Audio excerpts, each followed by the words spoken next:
सो बेटा, जो next topic है वो है प्रोफेशन को समझना। अब बिजनेस का बेसिक तो समझ लिया, अब प्रोफेशन समझते हैं। प्रोफेशन में मैंने बोला कि there is specialised knowledge and skills. अब इसका क्या मतलब है? जो एक बिजनेसमैन है, क्या उसको कुछ स्पेशलाइज्ड स्किल्स चाहिए? बिल्कुल भी नहीं। कोई भी इंसान बिजनेसमैन बन सकता है। क्या आपने एक कहानी सुनी है कि 5th फेल बना बिजनेसमैन? क्या उसके पास कोई प्रोफेशनल स्किल्स हैं? बिल्कुल भी नहीं है। क्या वो बिजनेसमैन बन गया? बन गया। लेकिन क्या मैं ये कह सकती हूँ एक 5th फेल बना doctor? Not at all possible, क्योंकि प्रोफेशन में एक इंसान को हमेशा स्पेशलाइज्ड नॉलेज या फिर स्किल्स चाहिए होती हैं। अब इसका एक एग्जाम्पल लो। क्या एक डॉक्टर को जो सर्जरी परफॉर्म करता है उसको स्पेशलाइज्ड नॉलेज होनी चाहिए? बिल्कुल होनी चाहिए। क्या उसने years and years of training ली होनी चाहिए? बिल्कुल ली होनी चाहिए। एक डॉक्टर को 8 साल लगते हैं एक डॉक्टर बनने में, और मैं ये मिनिमम बता रही हूँ, इससे ज़्यादा भी लग सकते हैं।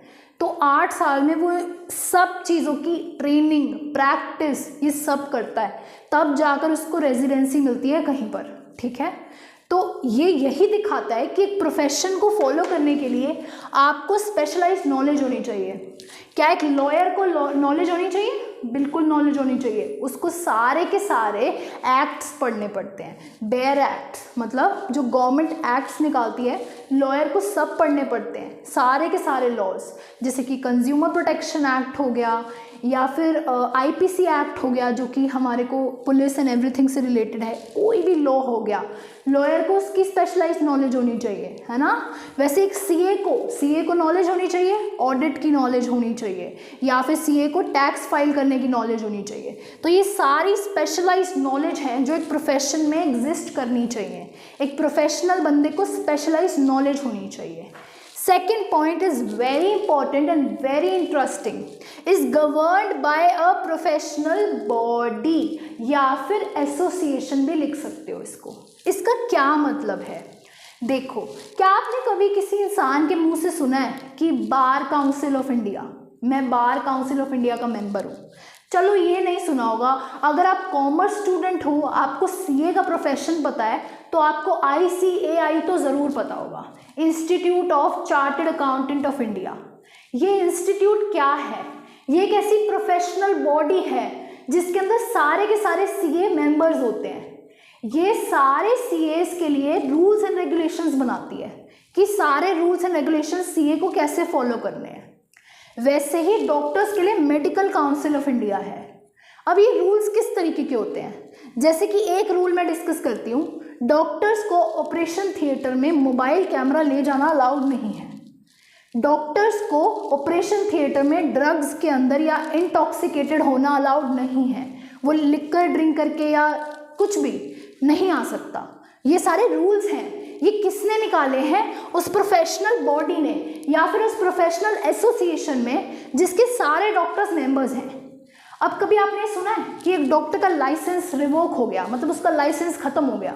तो ये हक भी इस प्रोफेशनल बॉडी के पास ही होता है कि अगर मुझे दिखा कि उसने मेरे कोड ऑफ कंडक्ट, या फिर कोड ऑफ कंडक्ट का मतलब होता है रूल्स, अगर मेरे कोड ऑफ कंडक्ट्स जो मैंने ले करे हैं मेरे मेंबर्स ने पूरे नहीं किए, तो मैं उनका लाइसेंस रिवोक कर दूंगी। ठीक है। अगर आपने वो मूवी देखी हो ना जोली LLB, तो उसमें ना यही बात हुई थी कि जो जोली LLB में जो बंदा था हीरो अक्षय कुमार, उसका जो लाइसेंस था वो रिवोक कर दिया गया था। ठीक है, क्योंकि उसने कुछ अनएथिकल प्रैक्टिसेस की थी, उसने कुछ गलत प्रैक्टिसेस की थी। ठीक है। नेक्स्ट है एक्वायर्स ईयर्स ऑफ ट्रेनिंग। वही मैंने बात की, क्या मैं किसी नौसिखे या 1 साल के बंदे या 1 साल जिसने MBBS भी नहीं करी है अभी, क्या मैं उसको ऑपरेशन थिएटर में खड़ा कर सकती हूँ? बिल्कुल भी नहीं। प्रोफेशन को फॉलो करने के लिए आपके पास years and years of training, years and years of practice होना चाहिए। मेरा एक हाई प्रोफाइल केस है। ठीक है, सपोज ये अभी ये स्कैम चल रहा है कि I don't want to speak much about it, कि मतलब चीटिंग हुई है या फिर पेपर लीक हुआ है नीट का। तो डू यू नो कि जो सबसे बड़ा लॉयर है उसको हायर किया गया है इस केस को डिफेंड करने के लिए। सो यही चीज़ है, क्या वो बड़ा लॉयर कैसे बना है? ईयर्स ऑफ प्रैक्टिस के बाद क्या उसने किसी ने नौसिखिए बंदे या न्यूबी को लिया कि आप मेरा फाइट कर दो ये वाला केस? बिल्कुल भी नहीं। आपको years and years of training acquire करनी पड़ती है, तभी आप एक प्रोफेशन में अपना नाम बना पाते हो। अब हम third type of economic activity that is employment को डिस्कस करते हैं। ये सबसे इजी इकोनॉमिक एक्टिविटी है। एम्प्लॉयमेंट का मतलब होता है when I am under a contract to work for somebody else. जब मैं किसी और के अंडर काम करती हूँ, उसको सर्विस देती हूँ, तो मैं एम्प्लॉयमेंट के अंडर हूँ। जैसे कि आप में से मोस्टली लोग MNCs में काम करोगे, तो आप लोग एम्प्लॉयमेंट के कॉन्ट्रैक्ट के अंदर होगे। यहाँ पर एक चीज़ बिल्कुल मेंशन करने वाली है कि वो एम्प्लॉयमेंट गवर्नमेंट के अंदर भी हो सकती है।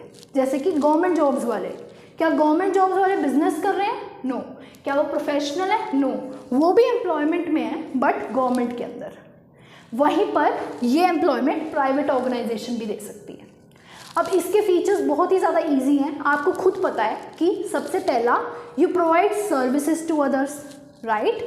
यहाँ पर लिखा नहीं हुआ, आप लिख लो सर्विसेज टू अदर्स।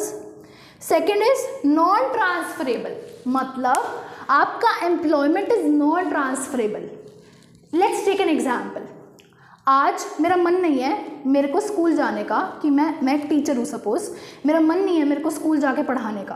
क्या मैं अपनी मदर को या अपनी सिस्टर को भेज सकती हूँ कि जा यार आज पढ़ा? नहीं। सपोज मैं एक एसोसिएट इंजीनियर हूँ एक कंपनी में, क्या मैं अपने दोस्त को भेज सकती हूँ क्या मेरा मन नहीं है यार तू चला जा? या फिर अगर मैं ऐसा बोल रही हूँ यार मैं रिज़ाइन कर रही हूँ, चल तू कर ले मेरी जगह। No, this is non transferable. You can not transfer your employment का कॉन्ट्रैक्ट। मेरा और मेरे एम्प्लॉयर का ये एक एक्सक्लूसिव कॉन्ट्रैक्ट होता है।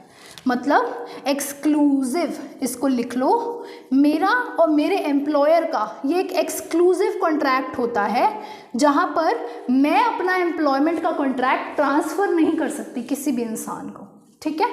और ये लास्ट है कि यहाँ पर एक अग्रीमेंट होता है, मतलब एम्प्लॉयमेंट का एक पूरा अग्रीमेंट होता है जहाँ पर हर चीज़ एम्प्लॉयर बताता है कि मैं कितनी सैलरी दूंगा, कितना आपका वर्किंग आवर्स होंगे, कितनी आपको लीव्स मिलेंगी, ये सारा एक अग्रीमेंट के अंदर होता है, ठीक है?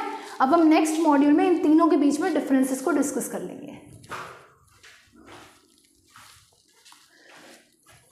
नाउ स्टूडेंट्स, आज के लिए हमने सिर्फ इतना ही पढ़ना है। हमने economic activity, human activity, non economic activity, intention जो एक्टिविटी के पीछे होता है उसकी डिस्कशन की। फिर हमने टाइप्स को एक ब्रीफली डिस्कस कर लिया, ठीक है?